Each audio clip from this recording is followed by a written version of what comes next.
दिल्ली के मुख्यमंत्री अरविंद केजरीवाल को आज सुप्रीम कोर्ट से बड़ी राहत मिली है।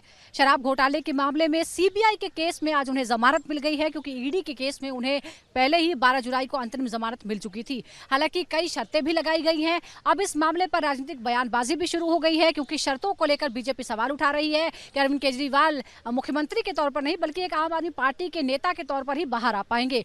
उधर आम आदमी पार्टी ये कह रही है कि देखिए जमानत मिल गई है क्योंकि केस बहुत ज्यादा स्ट्रांग नहीं है।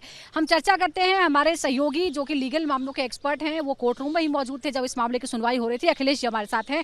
अखिलेश जी, हम आपसे कंडीशंस की बात करेंगे क्योंकि उसको लेकर बहुत सारे सवाल उठाए जा रहे हैं, लेकिन पहले ये बताइए कि इस मामले में जमानत में 5 महीने का समय लगा क्योंकि सीबीआई की एंट्री थोड़ी लेट हुई। जिस तरह से सीबीआई की एंट्री इस पूरे मामले में होती है 20 जून की रात को, उसको लेकर भी कई सवाल उठे। हालांकि आज दोनों जजों की जो राय थी वो भी सीबीआई की एंट्री को लेकर बटी हुई थी।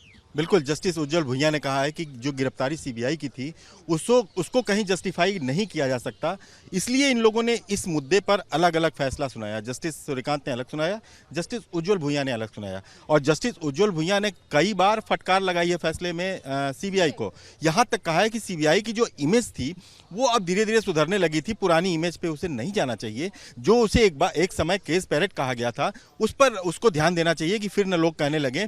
और उन्होंने सवाल उठाया कि जब निचली अदालत से ईडी मामले में रेगुलर बेल मिल गई, उसके बाद अचानक गिरफ्तार किया जाना केजरीवाल को, पुराने साक्ष्यों के आधार पर गिरफ्तार किया जाना, ये हमें समझ में नहीं आया। और ईडी का ये जो एक्शन था वो कहीं भी जस्टिफाई नहीं था, और ईडी इस पर कोई अच्छा जवाब नहीं दे पाई, कोई सॉलिड जवाब नहीं दे पाई, और वो गोल मटोल जवाब देती रही।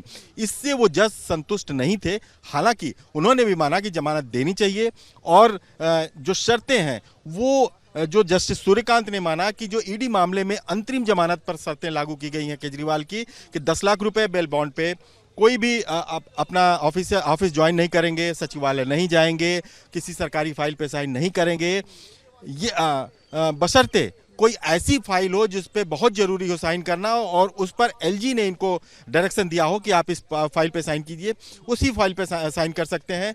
तो ये सरकारी काम से इनको अलग रखा जाएगा, किसी गवाह से नहीं मिलेंगे, गवाह को प्रभावित नहीं करेंगे, कोर्ट में जो निचली अदालत में मामला चल रहा है उसमें कोऑपरेट करेंगे।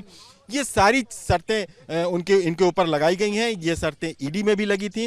तो अब अगर कहा जाए, आज जो से कहा जा रहा था कि केजरीवाल को जमानत मिलते ही वो बाहर आ जाएंगे, तो बाहर तो आ जाएंगे, लेकिन एज ए मुख्यमंत्री वो कुछ नहीं कर पाएंगे। एज ए मुख्यमंत्री वो किसी फाइल पे साइन नहीं कर पाएंगे। एक राजनेता के तौर पर, एक आम आदमी पार्टी के कन्वेनर के तौर पर, एक स्टार प्रचारक के तौर पर वो कुछ भी कर सकते हैं, अपने आप प्रचार कर सकते हैं। केजरीवाल अब जेल से आज बाहर आ जाएंगे, क्योंकि इससे पहले जब उन्हें 12 जुलाई को ईडी के केस में सुप्रीम कोर्ट ने अंतरिम जमानत दी, लेकिन सीबीआई का केस तब तक पहुंचा ही नहीं था सुप्रीम कोर्ट में, तो इसीलिए क्योंकि व्यक्ति एक है केस 2 है तो वो जेल में ही रह गए। अब जाकर उन्हें सीबीआई के मामले में जमानत मिली है। इससे पहले 20 जून को जो ट्रायल कोर्ट है, राउस एवेन्यू कोर्ट, उसने ईडी के मामले में जमानत दे दी थी।